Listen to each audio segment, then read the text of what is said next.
Well, I don't necessarily run hypertrophy programmings for like the aesthetic side of things.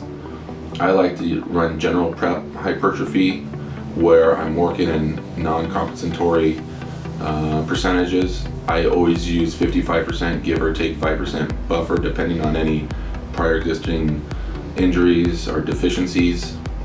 In this way, I know if I'm working within those percentages, I should be able to see, or an athlete should be able to adapt to the proper form given their abilities, right? Whether it's talking about their levers or their genetic dispositions. So I will spend a lot of time in that area. We will do a program prior to this, but in the gen prep hypertrophy, I always run it tempoed. So I want them to have smooth, consistent control throughout the whole range of motion. I really focus on strengthening and the hypertrophy of the connective tissue over the hypertrophy of the belly of the tissue, so to speak. So I think this does a very good job of setting the base of reducing injury risk down the line when we get into the strength. And what I want them to feel is no pain whatsoever, because that Golgi organ response governs how athletic they can be. If I get them into a strength phase and they're already feeling pain here and there, their speed is reduced drastically and they compensate in their movement mechanics, and they'll shine away from the things that I'm trying to have them do. In regards to strength, there's different forms of developing strength.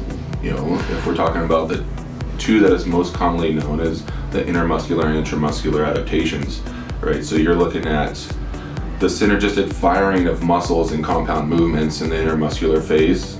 And the main idea from there is ideally you're working in 70 to 80 percentile, which I think most people should spend throughout their year, because you can maintain the highest training frequency, the least amount of deloads, and what you're essentially, when you get stronger and you're working within those parameters, your body tends to start to reduce the amount of muscle recruitment it needs to get the same job done, and that's a good indicator for increasing strength. But what's the other thing that coincides with that? When you can move faster, you reduce how much muscle recruitment that's necessary to get the job done, right? And that's why you see the biggest thing with like Olympic lifters, they're just not as hypertrophied as say a bodybuilder or someone that's involved in other strength athletics, such as strongman, right? And then you have the intramuscular adaptation, which is more of a neuromuscular adaptation where you're teaching your body how to recruit more muscle fibers, right? So it's not necessarily just a synergistic effect of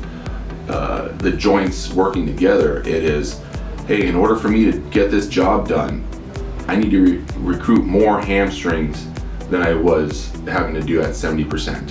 And you're teaching your brain how to activate more muscles